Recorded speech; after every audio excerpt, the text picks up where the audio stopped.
Bueno, yo les hablo un poco de este tema de la transición energética y los retos y oportunidades que veo en este momento que como sector tenemos que reforzar y seguir abordando. Ya sé que estuvo antes Israel y estuvo hablando también un poco del panorama de la energía solar, principalmente a gran escala, y también puntos de oportunidad que considero también importantes. Ahora, yo vengo de ANES, que es la Asociación Nacional de Energía Solar. Es una asociación de la cual ahora soy presidenta y que ya lleva más de 44 años impulsando la energía solar. En todos es una de las asociaciones solares más longevas a nivel mundial. Me voy a enfocar un poco en el tema de generación distribuida y sé que también Israel ya habló un poco de cómo fue esta transición energética y cómo se ha detonado. Principalmente esto empezó desde el año 2012 con varias disposiciones que empezaron a haber contratos de interconexión. Después, en 2014, viene después de la Ley de Transición Energética en 2015, hasta la fecha que, bueno, ya hemos visto varios temas que a veces nos están poniendo en inestabilidad y lo que esperábamos es que para 2019-2020 viniera una regulación en materia de generación distribuida colectiva, ¿no? Cosa que todavía está en stand-by. Todo esto permitió que para el 2018 se tuvieran alrededor de 112,600 contratos de interconexión. Esto hablaba de una capacidad instalada de 817 megawatts y que ahora con la nueva publicación de CRE habla que tuvimos en 2019 un cierre de 35,000, fueron 129,893 contratos de conexión y que también nos habló que de 2018 al 2019 hubo una caída en el crecimiento de generación distribuida. Yo creo que ahora para 2020 esta caída puede seguir, esperamos que no siga tan pronunciada como lo que sucedió en 2018 a 2019. Y esto es lo que vemos. Algo interesante es que en 2007, que empezó la primera interconexión, a 2018-2019, pues este crecimiento de generación distribuida ha sido un crecimiento exponencial, lo que ya no ocurrió de 2018 a 2019. Ahora veremos por qué fue esta desaceleración. También algo que es importante ver es en dónde ha sido la mayor boom en los contratos de capacidad instalada y las interconexiones. No vemos que en Jalisco, Nuevo León son las entidades con mayor concentración en contratos de interconexión y que vemos que todavía en muchos estados de la República hay una subutilización de estos esquemas de implementar generación distribuida, principalmente utilizando energía solar fotovoltaica. Algo que es importante y que como sector hemos estado trabajando es en la cadena de la certeza técnica, un tema que tenemos que seguir blindando y que también, ya que hablamos aquí sobre una transición energética y cómo se tiene que hacer, es también que sea blindada con una cadena de certeza técnica. Hasta la fecha, en la instalación de techos o de instalaciones fotovoltaicas en el sector residencial, la mayoría se basa en la NOM 001, que es para instalaciones eléctricas en general. Se cuenta con esquemas para verificar o para capacitar a instaladores certificados, que es en el estándar de competencias 586. También se tienen normas para los paneles fotovoltaicos, inversores, cableado. Muchas de estas son NMX, que todavía son normas de carácter voluntario. Entonces, en esta cadena de certeza técnica, aún no existe un esquema para la verificación de esto y su cumplimiento, y también no contamos con estrategias que aseguren la calidad de la baja tensión, ya que nos estamos englobando en una norma para instalaciones eléctricas en general, ¿no? Entonces, más que un problema, el crecimiento ha habido, pero pues es un tema que tenemos que seguir abordando y trabajando. Otro punto importante es que pues al principio, cuando empezó este nuevo gobierno, se hablaba que se pensaba instalar alrededor de 4.8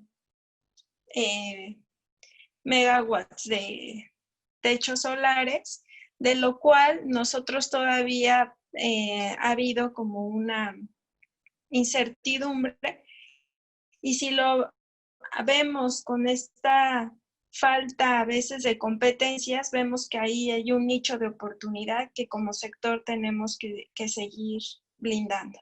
Hablando ya de los instaladores certificados, nosotros tenemos registrados alrededor de 2.250 instaladores apegados al estándar de competencia 586, y del cual también, si ya vamos un poco a hablar de equidad de género, solo 242 son mujeres, ¿no? Entonces, esto apenas sí cubriría un 30% de lo que realmente se necesita de técnicos competentes para la instalación de sistemas fotovoltaicos, hablando de generación distribuida y tomando esa consideración del 4.8 millones de techos solares.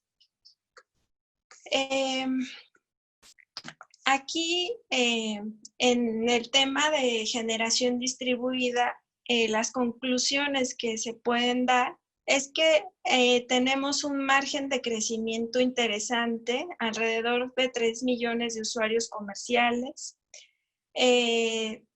Algo que tenemos que analizar es ese decrecimiento del 2018 al 2019 en el número de contratos de interconexión.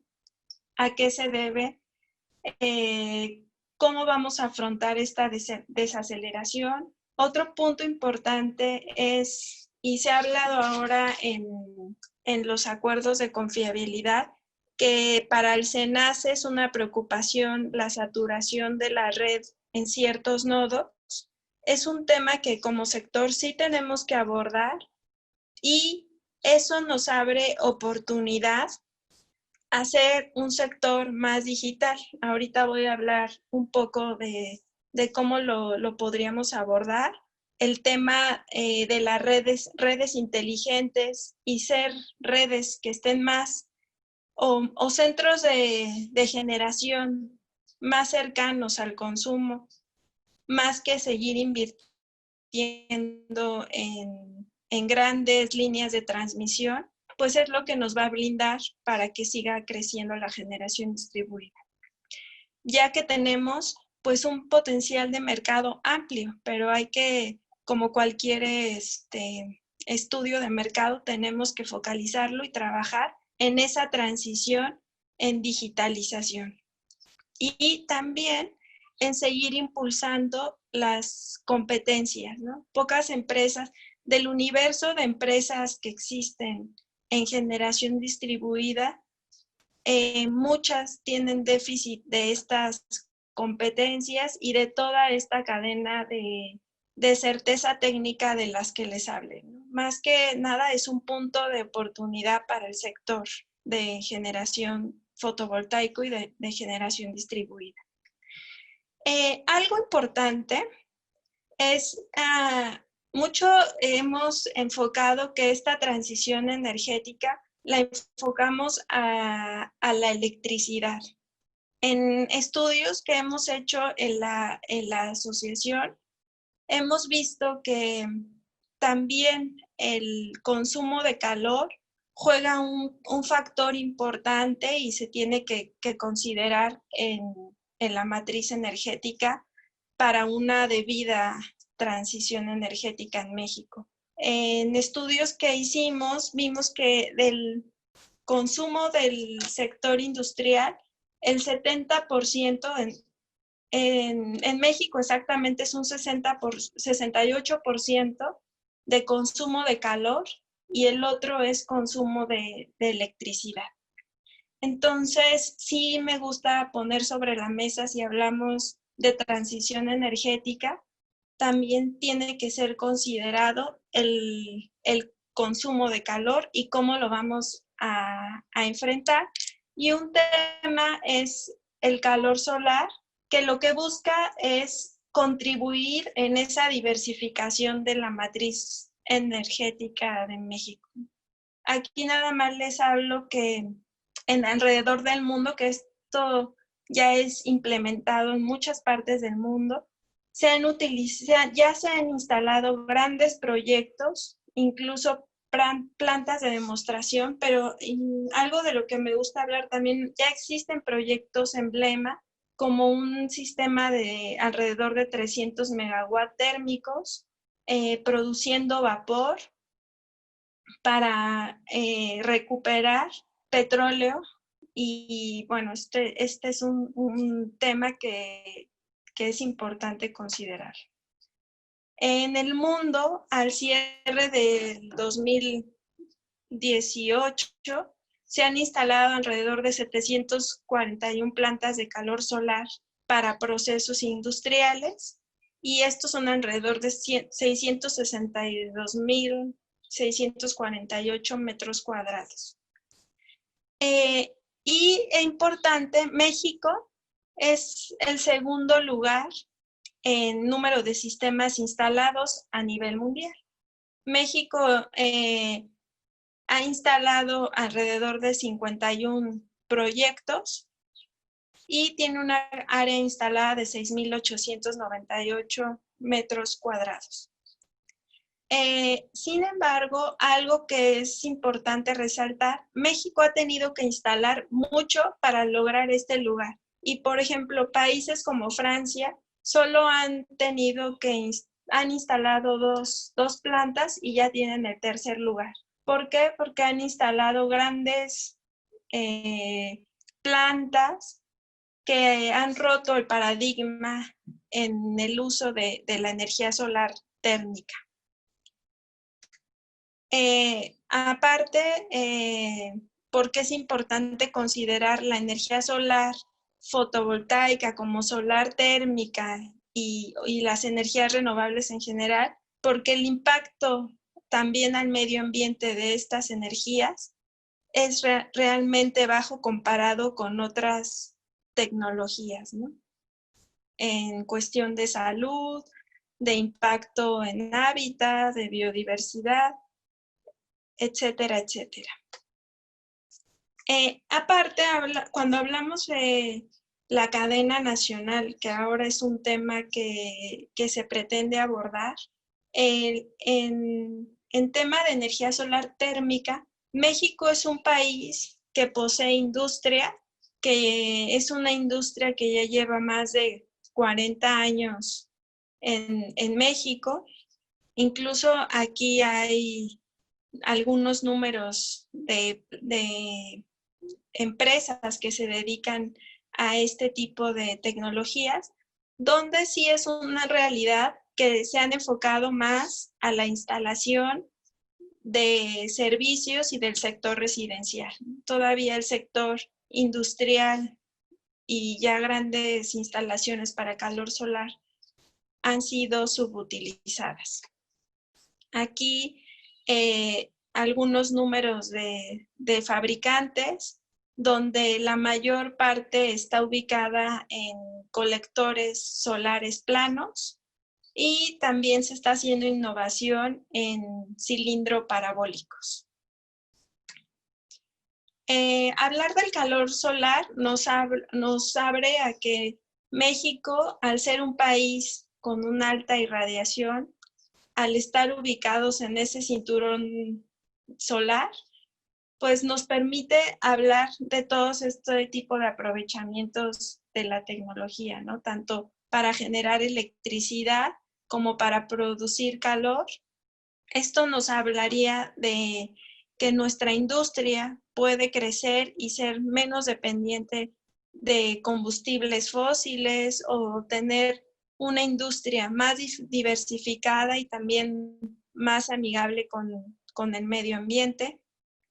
El nicho de oportunidad en este tipo de tecnologías, pues son temperaturas de bajas a medias, que son procesos de pasteurización, desinfección. Ahí es donde la energía solar térmica cobra una pues importante papel para la industria en México. Los agronegocios se pueden ver muy beneficiados con estas tecnologías y un punto importante es que en México existe industria nacional. Ahora, estas tecnologías, hablando ya de una transición energética, cómo vamos a seguir viendo por una diversificación de la matriz, cómo tiene que ser también nuestra red eléctrica para que no exista tanta renuncia o no exista renuencia a la penetración de las energías renovables. Yo creo que un tema clave es la digitalización.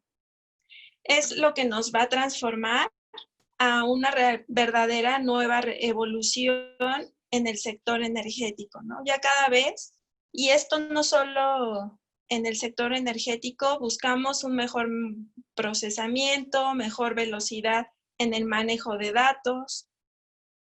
Entonces, tenemos que abordar ya cualquier tipo de tecnología que ingrese a la matriz energética, abordarla también ya desde un punto de vista digital. Aquí también va integrado con la innovación, la creatividad, en las redes inteligentes. Para que todo esto confluya, tenemos que ver mayor conectividad en la red. Yo aquí siempre me gusta hacer una analogía. Es que si nuestra red no es flexible, va a ser muy difícil que se adapte a estos nuevos cambios, a las energías renovables. Y yo creo como sector, nuestra tarea es dar esas herramientas o generar estudios para que la penetración de las energías renovables sea blindada con la innovación y la confiabilidad de la conectividad, ¿no? En el yoga se dice que un cuerpo joven es un cuerpo flexible. Yo creo que nuestra red eléctrica tiene que transformarse con la flexibilidad de esta red. Cada vez vamos a ver más manejo de datos. Tenemos que seguir trabajando en ciberseguridad, en automatización. Se hablaba que para el 2023 se iba a trabajar con mayor número de robots, inteligencia artificial. Y aquí me pregunto, en el sector energético, ¿no será que ya nos tendríamos que enfrentar a esa realidad? ¿Cómo lo estamos manejando, ¿no? ¿Cuántas competencias, cómo nuestros planes de estudios se están transformando para cumplir estos retos que yo creo que ahora esta pandemia nos está poniendo ya de frente, ¿no? Ya cuando se tenían proyecciones que esto iba a ser para 2023, 2030, esto nos está enfrentando en que nuestro sector, y yo creo que en sí todas las fuentes de empleo se van a transformar. Y aquí, ¿cuál es el reto? ¿No? Nuestro reto es combatir la pobreza energética, aumentar el consumo energético, pero reduciendo emisiones, haciendo mayor eficientes nuestros procesos y también nuestros sistemas de generación. Tenemos que ver por una red más flexible, más segura y que se adapte a un dinamismo más activo, ¿no? Algo que es importante y que sí me gusta poner también sobre la mesa es las competencias laborales, porque si hablamos si nos vamos a transformar a un sector más digital, según el Fondo Económico Mundial, decía que para el 2022 se iban a generar 133 millones de trabajos gracias a la digitalización, pero también 75 millones iban a ser eliminados. Entonces, como sector, ¿en qué parte de la balanza estamos? ¿Estamos en el sector que ya está generando esos empleos o el sector que va a tener ese déficit de empleos? Entonces, estamos en el punto de inflexión que también tenemos que lograr esas capacidades para realmente lograr que México se transforme a esta era digital, que ya se vean más esas redes inteligentes, pero sí tenemos que blindarlas con estas competencias laborales, ¿no? Crear más ingenieros que tengan esa flexibilidad, esa sensibilidad también para trabajar ahora con las nuevas tecnologías, ¿no? La innovación es un tema crucial y hay mucho punto de oportunidad para continuar creciendo, ¿no? Algo que también me gusta mencionar es que cuando hablamos de este cambio de paradigma, imagínense que General Motors, fundada en 1908, le costó 107 años ser una empresa muy competitiva. Y Tesla, que fue fundada en 2003, ahora cuando vemos las empresas que siguen siendo competitivas en el área automotriz, y no solo en el área automotriz, sino en toda la industria que ahorita sigue generando ganancias, pues es una industria que se formó en 2003 y que es tan rentable, incluso ya igual que General Motors. Entonces, esto es lo que tenemos que seguir incentivando, el cambio de paradigma, y que una transición energética ya no tiene marcha atrás, ¿no? Los costos, las necesidades de los consumidores finales se están transformando y son los puntos que tenemos que trabajar, ¿no? Los retos, pero también oportunidades que nos da esta transición energética. Y bueno, por mi parte, esta es mi presentación. No sé si tengan alguna duda. ¿Qué tal? Muchas gracias por acompañarnos en esta transmisión de Be Energy. Los invitamos a continuar escribiéndose. Tan solo manden su nombre, empresa y puesto, correo y perfil de LinkedIn a lvs@petroleoenergia.com. También los invitamos a seguirnos en todas nuestras redes sociales, Petróleo y Energía, LinkedIn, Facebook, Twitter, Instagram y YouTube. Ahí nos pueden encontrar. Y por supuesto, pues también agradeciendo a nuestro aliado estratégico Oil & Gas Alliance en acompañarnos en esta aventura. Y finalmente a nuestros orgullosos patrocinadores, la empresa Valero Energy, a Grupo Hosto y a MNJ Capital. Nos vemos en nuestra próxima conferencia de Be Energy.